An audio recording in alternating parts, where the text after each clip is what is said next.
தேவனுடைய வழிகள் ஆச்சரியமானவைகள் என்ற நிலையிலே இன்றைக்கு நாம் தியானிக்க இருக்கிறது.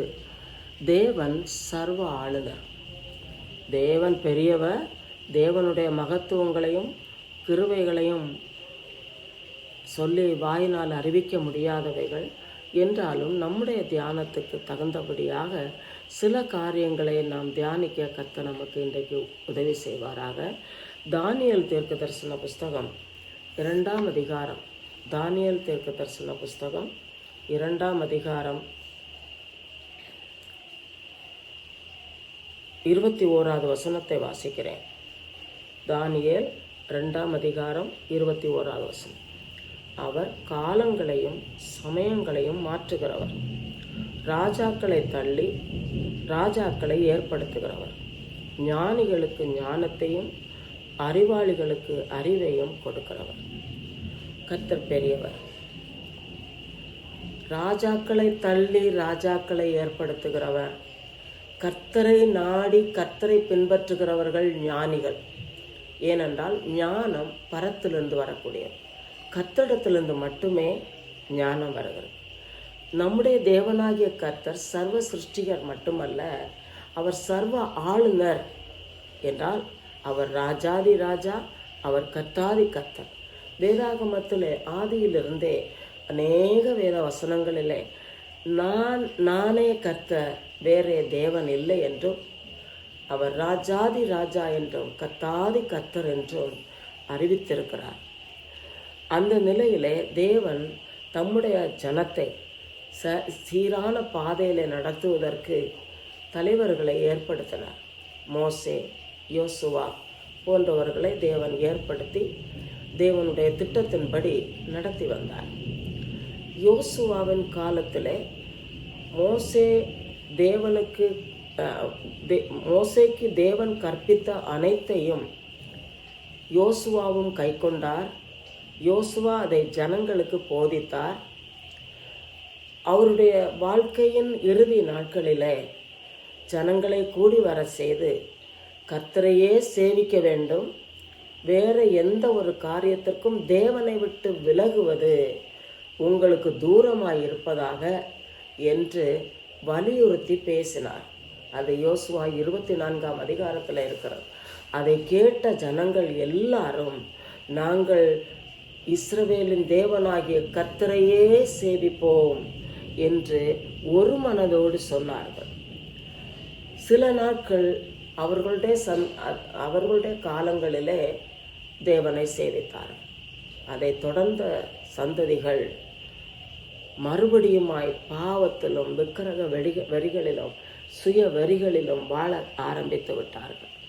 இதனாலே அவர்கள் குடியிருந்த அந்த கானான் தேசத்தில் சுற்றி இருந்த ஜனங்கள், கானானியர், எபூசியர், பெலிஸ்தியர், மீதியானியர் போன்ற அநேக ஜனங்கள் மத்தியிலே துன்பப்படுத்தப்பட்டார்கள். அதற்கு காரணம் என்ன? இவர்களுடைய பாவம், தேவனை விட்டு விலகின காரியங்கள். தேவன் அதன் வழியாக அவர்கள் பாடங்களை கற்றுக்கொள்ள மட்டுமல்ல, திருந்தும்படிக்கு செய்தார். ஆனாலும் அவர்கள் சரியான வழியிலே வரவில்லை. ஆகையினாலே நியாயாதிபதிகளை ஏற்படுத்தினார். பல நியாயாதிபதிகள் தேவனுடைய திட்டத்தின்படி வெற்றியின் பாதையிலே நடத்தினார்கள். குறிப்பாக சொல்லப்போனால் தெபோராளின் வாழ்க்கை தீர்க்க தரிசனம் நல்ல வெற்றியை கொடுத்திருந்தது. அதை தொடர்ந்துள்ள நாட்களில் கிதியோன் ஒரு விவசாயி என்றிருந்தாலும் தேவன் தெரிந்தெடுத்து இந்த இஸ்ரவேல் ஜனங்களை மீதியானியரின் ஒடுக்கத்திலிருந்து விடுதலை ஆக்குவதற்கு பயன்படுத்தினார். மீதியானியர்கள் என்ன செய்தார்கள் என்றால், இஸ்ரவேலர் பயிரிட்டு எல்லாம் கதிரெல்லாம் வந்து அறுவடை நாட்கள் வருகிற நேரத்திலே இவர்கள் இஸ்ரவேலர் போய் அறுவடை செய்வதற்கு முன்னதாக அவர்கள் அறுவடை செய்து விடுவார்கள். கொடுமையாய் ஒடுக்கினார்கள். இந்த நிலையிலே தேவன் கிதியோனை தெரிந்தெடுத்தார். எப்படி தெரிந்தெடுத்தார் என்று சொன்னால், நியாயாதிபதிகளின் புஸ்தகம் 6ஆம் அதிகாரம் 10வது வசனத்திலே சொல்லப்படுகிறது, கர்த்தர் அவர்கள் குடியிருந்த தேசத்திற்கு பக்கத்திலே அவர் வந்து உட்கார்ந்திருந்தார். 11ஆம் வசனம், ஊராகிய ஒப்ராவினருக்கும் கர்வாலி மரத்தின் கீழ் உட்கார்ந்தார். நியாயாதிபதிகள் 6:11. அவர் உட்கார்ந்து என்ன செய்தார்? கிதியோன் கோதுமை மீதியானியரின் கைக்கு தப்புவிக்கிறதற்காக ஆலைக்கு சமீபமாய் அதை போரடித்தார். கிதியோன் மீதியானுடைய ஆலையிலிருந்து போரடித்து கொண்டிருக்கிறார். அவர்களுடைய கைக்கு தப்புவிக்க வேண்டும், இவர்கள் அறுவடை அறுத்து கொண்டு போய்விடக்கூடாது என்பதற்காக. ஆனால் அந்த நேரத்தில் கர்த்தருடைய தூதன் என்று சொல்வது இயேசு கிறிஸ்து அந்த நாட்களில் கர்த்தருடைய தூதன் என அறியப்பட்டிருந்தார். அவர் தரிசனமாகி என்ன சொன்னார் என்றால், பராக்கிரமசாலியே, கர்த்தர் உன்னோட கூட இருக்கிறார் என்று சொன்னது மட்டுமல்ல, 14ஆம் வசனத்திலே கர்த்தர் அவனை நோக்கி, உனக்கு இருக்கிற இந்த பலத்தோட போ, நீ இஸ்ரவேலை மீதியானியரின் கைக்கு நீங்களாக்கி ரட்சிப்பாய், உன்னை அனுப்புகிறவர் நான் அல்லவா என்று சொன்னார். கர்த்தர் ஒருவரை ஏவினால், கர்த்தர் ஒருவனிடத்தில் பேசினார், அந்த காரியம் கீழ்ப்படுகிறவர்களுக்கு பெரிய வெற்றியை கொண்டு வரும். இவர் தன்னை தாழ்த்தி இது உண்மையாயிருக்குமா என்று பல சோதனைகளை கர்த்தரிடத்திலேயே பேசி நிரூபித்து அதில் தைரியம் கொண்டு இந்த காரியத்தில் ஈடுபட ஆரம்பித்தார். அப்படி ஈடுபடும் போது தேவன் சொன்னார், சரி நீ என்ன பண்ணு,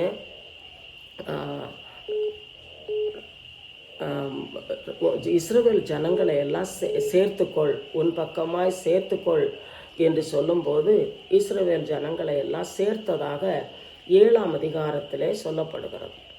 அப்போ தேவன் என்ன சொன்னார் என்றால், ஜனங்களை யுத்தத்திற்கு சேர்க்கும் போது யுத்த கருவிகள் இல்லை, அந்த காலத்தில் யுத்த பயிற்சிகள் இல்லை. இந்த நிலையில தேவன் அவர்களை சேர்க்க சொன்னார். சேர்த்த போது அவர்கள் மிகுதியாயிருக்கிறார்கள் என்று 7ஆம் அதிகாரத்திலே 2ஆம் வசனத்திலே சொல்லியிருக்கிறார். அதனால தேவன் என்ன சொன்னார் என்றால், 3ஆம் வசனத்திலே 7ஆம் அதிகாரம், நியாயாதிபதிகள் 7ஆம் அதிகாரம் 3ஆம் வசனத்திலே, பயமும் திகழும் உள்ளவன் எவனோ அவன் திரும்பி கீலேயாத் மலைகளிலிருந்து விரைவாய் ஓடி போக கடவன் என்று நீ ஜனங்களுக்கு அவர்கள் செவி கேட்க பேசு. அப்பொழுது ஜனத்தில் 22,000 பேர் போய்விட்டார்கள். மீதியாயிருந்தவர்கள் 10,000 பேர். மொத்தம் 32,000 பேர் வந்ததில் 22,000 பேர் பயந்து போயிட்டாங்க. மீதி 10,000 பேர் இருக்கிறாங்க. கர்த்தர் கிதியோனை நோக்கி, இது இன்னும் அதிகம் என்று சொன்னார். அதற்கு ஒரு சோதனையை கொடுத்தார். என்ன சோதனை என்று சொன்னால், தண்ணீர் அண்டைக்கு போக வேண்டும், தண்ணீரை ஒரு நாய் நக்குவது போல நக்க வேண்டும், அப்படிப்பட்டவனை நீ பிரித்து தனியாக விடு என்று சொல்லியிருந்தார். மனுஷர்கள் நாய் நக்கிற மாதிரி நக்குவது பொறுமை கிடையாது. அதனால பலரும் அதுக்கும் சரியாக அமையவில்லை. இது எதை காட்டுகிறது என்றால், கர்த்தர் சொல்லுகிறதை அப்படியே கீழ்ப்படிய வேண்டும். கர்த்தருக்கு கீழ்ப்படியும் போது வெற்றி பயங்கரமாக இருக்கும். இதில் இந்த சிறிய சோதனையில் எத்தனை பேர் நாய் நக்குன மாதிரி தண்ணியை குடித்தாங்கன்னா 300 பேர். அப்போது 7ஆவது அதிகாரம் 7ஆவது வசனத்தில் பார்க்கிறோம். அப்பொழுது கர்த்தர் கிதியோனை நோக்கி, நக்கி குடித்த அந்த 300 பேராலே நான் உங்களை ரட்சித்து மீதியானியரை உன் கையில் ஒப்பு கொடுப்பேன் என்று சொன்னார். கர்த்தர் இவ்வளவு பெரியவர். எப்படி பெரியவர்? யுத்த கருவிகளினால் அல்ல, யுத்த பயிற்சியினால் அல்ல, திறமையினால் அல்ல, ஞானமோ விவேகத்தினாலே அல்ல. சர்வ ஆளுநர், ராஜாக்களை தள்ளி ராஜாக்களை ஏற்படுத்துகிறவர் இந்த இடத்துல பெரிய மகா யுத்தத்தை நடப்பிக்க கிதியோனுக்கும் இந்த 300 பேருக்கும், அந்த 300 பேருக்கு கொடுக்கப்பட்ட யுத்த கருவி என்ன? பானை, எக்காலம், தீவட்டி. பார்க்கிறவர்களுக்கு கேவலமாக எண்ணுவார்கள். ஆனால் கர்த்தருக்கு முன்பாக அது பெரிய வெற்றியை கொண்டு வந்தது. மீதியானியர் அவர்களையே ஒருவரோடு ஒருவர் வெட்டி கொலை செய்ய ஏதுவானது. தேவன் கிதியோனுக்கும் அவர்கள் ஜனங்களுக்கும் வெற்றியை கொடுத்தார். இதை தொடர்ந்து 7ஆம் அதிகாரம் 8ஆம் அதிகாரத்தில் நியாயாதிபதிகளில் வாசிக்கும்போது பல ராஜாக்களை மடங்கடித்து இஸ்ரவேலர் வெற்றியை தேடுவதற்கு கர்த்தர் கிதியோனை பயன்படுத்தினார். 8ஆம் அதிகாரத்திலே 8ஆம் அதிகாரம் 22வது வசனம் 23வது வசனத்தை வாசிக்கிறேன். அப்பொழுது இஸ்ரவேல் மனுஷர் கிதியோனை நோக்கி, நீர் எங்களை மீதியானியர் கைக்கு நீங்களாக்கி விட்டபடியினால் நீரும் உம்முடைய குமாரனும் உம்முடைய குமாரனின் குமாரனும் எங்களை ஆளக்கடைவீர்கள். அதற்கு கிதியோன், நான் உங்களை ஆளமாட்டேன், என் குமாரனும் உங்களை ஆளமாட்டான், கர்த்தரே உங்களை ஆளுவாராக. கர்த்தர் தான் நீதிபரர், கர்த்தர் தான் நீதியாய் தீர்ப்பு செய்கிறவர், கர்த்தர் தான் யுத்தத்தில் வல்லவர், கர்த்தர் தான் யுத்தங்களிலே வெற்றியை கொடுக்கிறவர். காரணம் என்ன? பழைய ஏற்பாட்டு நாட்களிலேயும் அப்படி அற்புதங்களை அவர் செய்திருக்கிறார். இயேசு கிறிஸ்து இந்த உலகத்தில் வந்து மனுக்குலத்தை மீட்கும்படி வந்தபோதும் இயேசு கிறிஸ்துவை புறக்கணித்தார்கள். இயேசுவின் வழிகளை கை கொள்ளவில்லை. இயேசுவை சிலுவையில் அறைந்தார்கள்.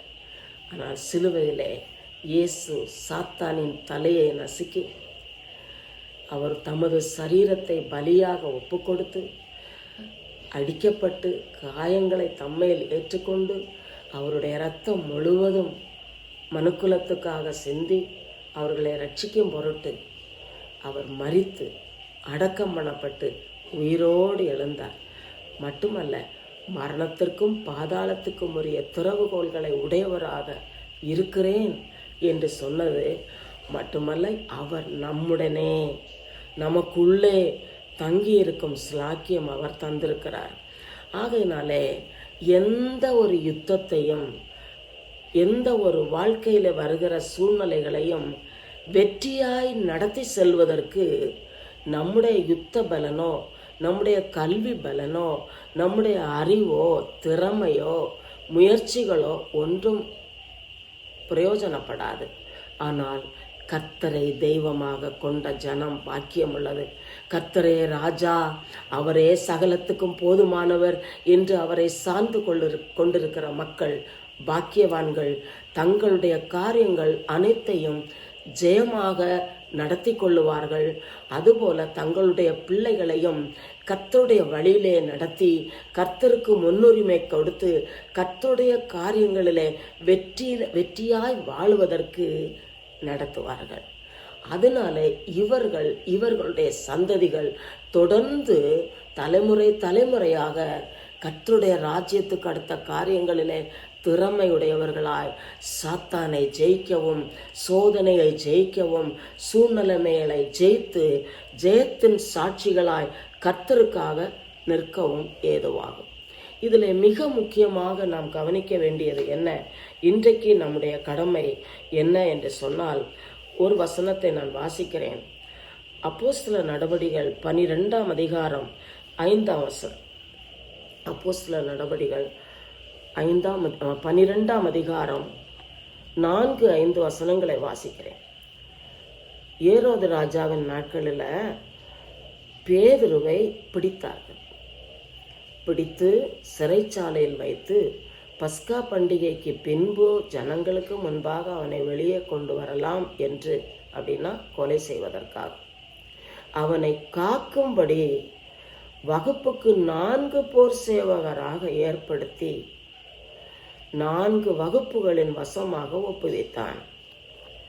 அப்படியே பேதுரு சிறைச்சாலையிலே காக்கப்பட்டிருக்கையில் சபையார் அவனுக்காக தேவனை நோக்கி ஊக்கத்தோட ஜெபம் பண்ணினார்கள். இதுதான் தேவன் நம்மிடத்திலே எதிர்பார்க்கிற மிக மிக முக்கியமான காரியம். இதை போல பெரிய ஆயுதம் வேறு கிடையாது. நம்ம எங்கேயும் போக முடியலைன்னாலும், யாருக்கும் இயேசு பற்றி அறிவிக்க முடியவில்லை என்றாலும், நம்முடைய ஜெப வாழ்க்கை, இந்த ஜெப குழு எவ்வளவு மகிமையானது. இவர்கள் யோவான் மார்க்கு என்றதான அவருடைய தாயார் நடத்தின ஜெபக்குழு பலருமாக சேர்ந்து ஒரு மனதோடு ஊக்கத்தோடு ஜெபம் பண்ணினார்கள். பேதுரு சிறையில், இவர்கள் ஜெபம். ராஜா பேதுருவை கைது செய்து வச்சிருக்கிறார். எவ்வளோ பெரிய அற்புதம் தெரியுமா? கர்த்தர் விடுதலை செய்கிறவர். இது மட்டுமல்ல, எத்தனையோ விடுதலைகளை கர்த்தர் செய்திருக்கிறார். பேதுருவை தப்புவித்து விடுதலையாக்கி அவர்கள் ஜெபித்து கொண்டிருந்த இடத்திற்கே கொண்டு வர வேண்டும் என்றால் ஜெபம் பெரிய காரியங்களை நடப்பிக்கும். நாம் ஜெபித்து கொண்டிருக்கிறவர்கள் தளர்ந்து போகக்கூடாது. அதிகமாய் ஜெபிக்க வேண்டும். ஊக்கத்தோடு ஜெபிக்க வேண்டும். ஒரு மனதோடு ஜெபிக்க வேண்டும். கண்ணீரோடு ஜெபிக்க வேண்டும். பலத்த சத்தத்தோடு ஜெபிக்க வேண்டும். இயேசு அதுதான் செய்தார். அவருடைய மாதிரியை பின்பற்றுகிற நாம் அப்படியே ஜெபித்து நாம் வாழும்போது இந்த நாட்களிலே நாம் எதிர்பார்க்கிறதிலும் வேண்டிக் கொள்ளுகிறதற்கும் மிக அதிகமான காரியங்களை நம்முடைய வாழ்க்கையில், நம்முடைய குடும்பத்திலும், நம்ம வேலை செய்கிற இடங்களிலும், நம்ம செயல்படுகிற அனைத்து காரியங்களிலும் கர்த்தர் வெற்றியை தருவது மட்டுமல்ல, நாம் ஜெபித்து கொண்டிருக்கிற அனைத்து காரியங்களிலும் கர்த்தர் வெற்றியை தர இருக்கிறார். என்ன சொல்லி நான் குறிப்பாக சொல்ல தேவையில்லை. கர்த்தர் அதிசயம் செய்கிறார். அவர் செய்ய வல்லவர். இந்த கிதியோனை கொண்டு பெரிய காரியங்களை செய்த கர்த்தர், அவர் சர்வ ஆளுநர். இன்றைக்கும் நம்மோடு கூட இருக்கிறார். இதே போல தாவீதின் வாழ்க்கையில எத்தனையோ வெற்றிகளை கிடைக்கப்பெற தாவீது ஒரு துதி பாடும் மனிதனாயிருந்தார். நமக்கு பாடத் தெரிந்தவர்கள், தெரியுமோ தெரியாதோ, சிலருக்கு பாடல் வராமல் இருக்கலாம். கர்த்தரின் பாடல்கள், அநேக தேவ பக்தர்கள் அநேக பாடல்களை எழுதியிருக்கிறார்களே, வசனத்தை கொண்டு எழுதியிருக்கிறார். அந்த வசனங்களை கொண்ட பாடல்களை நாம் கருத்தாய் பாடி கர்த்தரை துதிக்கும் போது விடுதலை உண்டாகிறது, ஜெயம் உண்டாகிறது, யுத்தங்களிலே வெற்றியை கட்டளையிடுகிறார். ஆமென். பெரிய அதிசயங்களை அவர் செய்வார். இந்த தாவீது ஒரு துதி பாடுகிறவர். அநேக சங்கீதங்களை வீணை மீட்டி பாடியிருக்கிறார். அந்த சங்கீதங்களை இன்றைக்கு நாம் சங்கீதங்களிலே வாசிக்கிறோமே, அந்த சங்கீதங்கள் தீர்க்க தரிசனமாக எழுதப்பட்டவைகள்.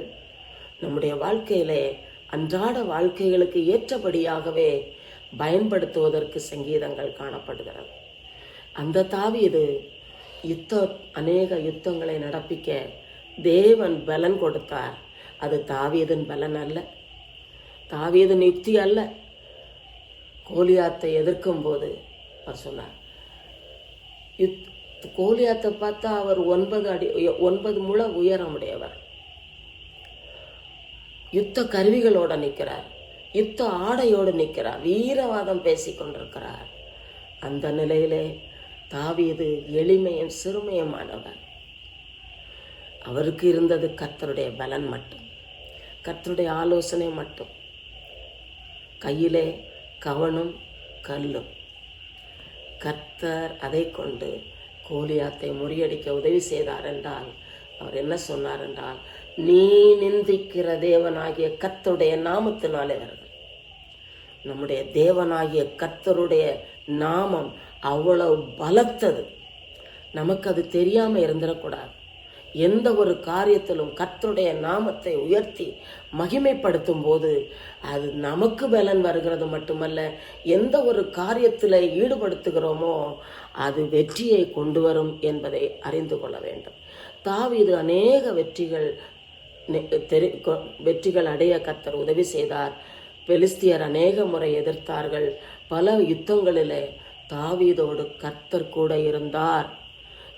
2 சாமுவேல் 8ஆம் அதிகாரம் 6ஆம் வசனம், 14ஆம் வசனம், 15ஆம் வசனம், இந்த வசனங்களிலே என்ன சொல்லப்படுகிறது என்றால், தாவீது சென்ற இடங்களில் எல்லாம் கர்த்தர் பாதுகாப்பு கொடுத்தார்.